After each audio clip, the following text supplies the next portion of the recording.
way to convince you that Jason and I are not a sure thing? No, can't think of anything. It's called a failure of imagination. I'd call it a triumph of faith. And I have a load of evidence to back me up.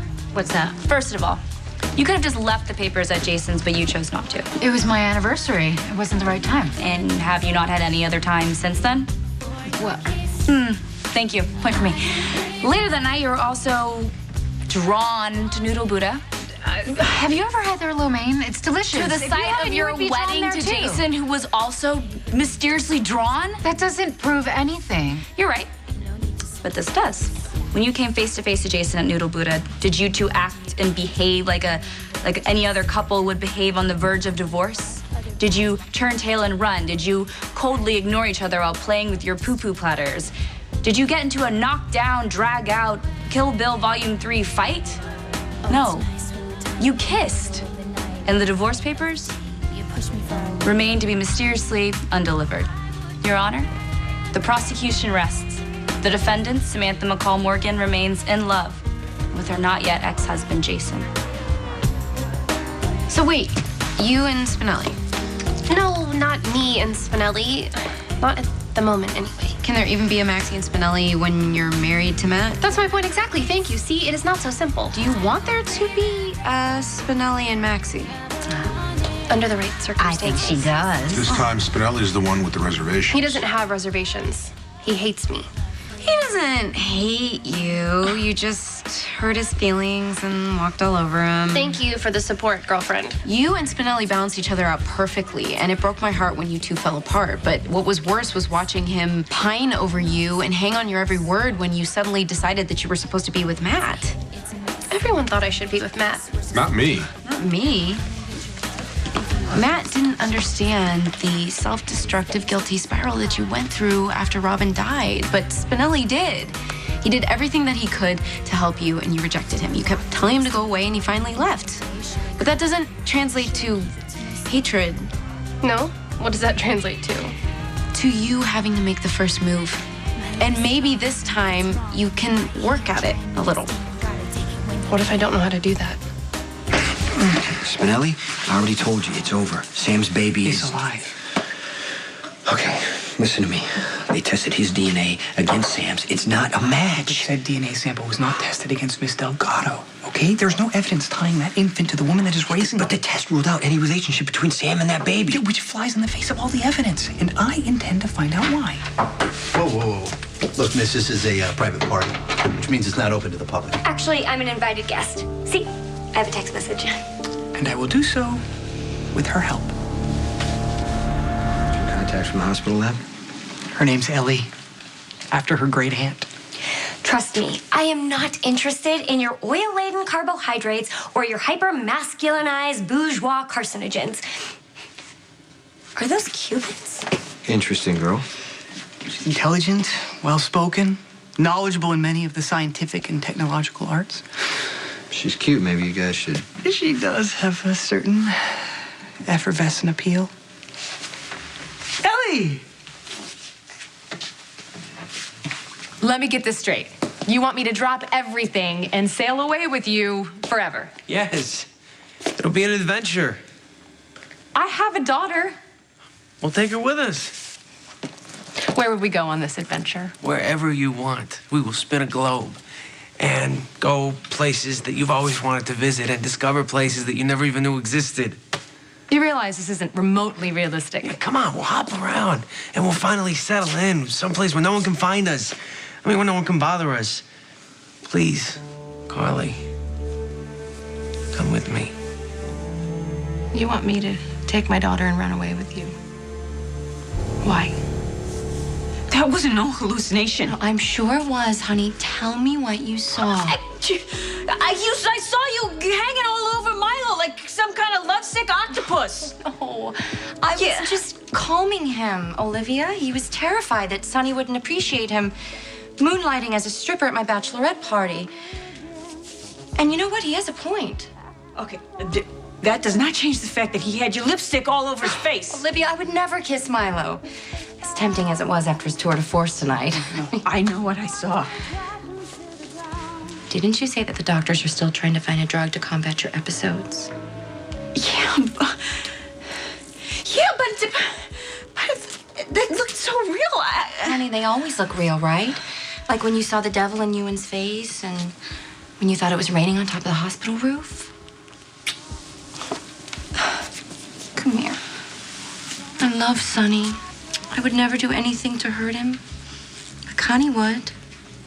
And that's definitely who you saw. Lila, what are you doing back so early? Bachelorette party over? Hey.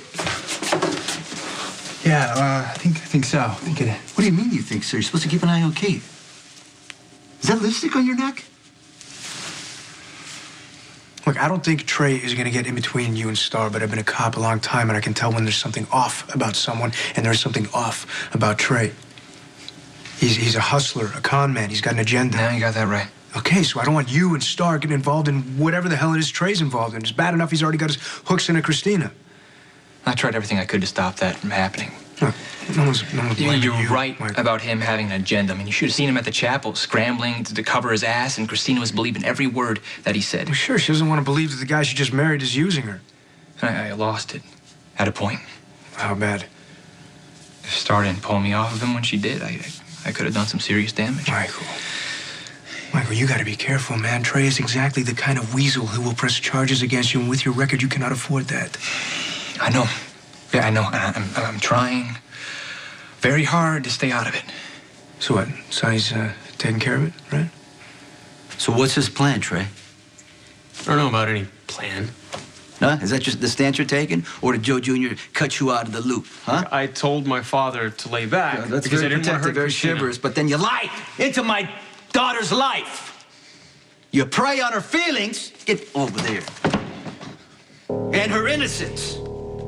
I didn't prey on Christina. You trick her into marrying you without revealing who you really are, who your father is, who he is to me, to Kate. You have no clue what you're talking Shut about. up! Your father's got you in way over your head. Do you have any idea what I can do to you? You say you care for Christina. This is your last chance. You need to tell me where Joe Jr. is. Have you heard from Trey lately? No. Oh, I am the worst wife ever. Before we got distracted by Magic Milo, you said something was bothering him. I could say so many things about Trey right now that he deserves a hell of a lot worse than being bothered. But since you've been such an amazing supporting sister, I'm gonna just keep my mouth shut and not say what I want to say. Okay. Looks to me like the rest of your family isn't any happier about your marriage than Michael. Yeah, well, they'll get over it. So, what's up with Trey? Hey, what's a girl gotta do to get a drink around here? Say please. Pretty please. You got it. Thank you. Hey, I am so sorry. I said we were gonna get interrupted, and then Milo happened, and all's forgiven.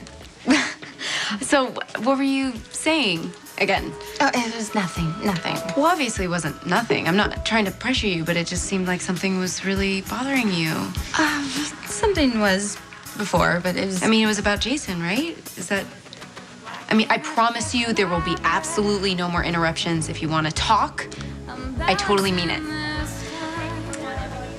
You know what? It might feel really good to get this off of my chest. Good, lay it on me. Can you keep a secret? I'm a Spencer, it's what we do. I don't want to put you in an awkward position because of Lucky. Well, he left for his own reasons, and he's out in the world trying to find himself, and you have every right to move on. Is that what happened? Well, something did happen with Jason. We kissed.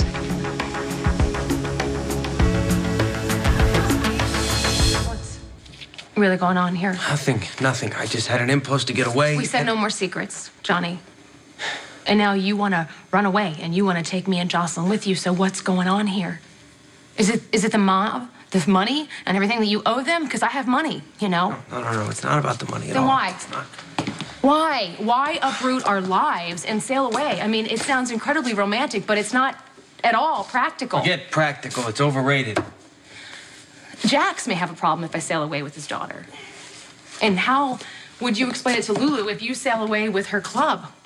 Star's performance stage or Kate's wedding venue? I'll buy Lulu out. Todd can take care of Star, and Kate's not gonna care. Have you met Kate? Because she'll have a complete meltdown if she sees you sailing off to Sunset with her wedding venue. So you need to look at me. What's going on? This whole thing with Jerry. Once it blew over, I thought to myself, why am I here in this miserable place? Why am I in Port Charles? Why? It's got all these people who don't want us to make it, who... Why not get away with you and Jocelyn and take you somewhere safe where no one can hurt you? I don't care if people don't want us together. I don't. Hey, no one can tear us apart. And as much as I love hearing you say it, you can't stop Jocelyn and I from ever getting hurt. I mean, no one can. I'd like to try. Then we have to try here. Good, bad, or otherwise, this is our home.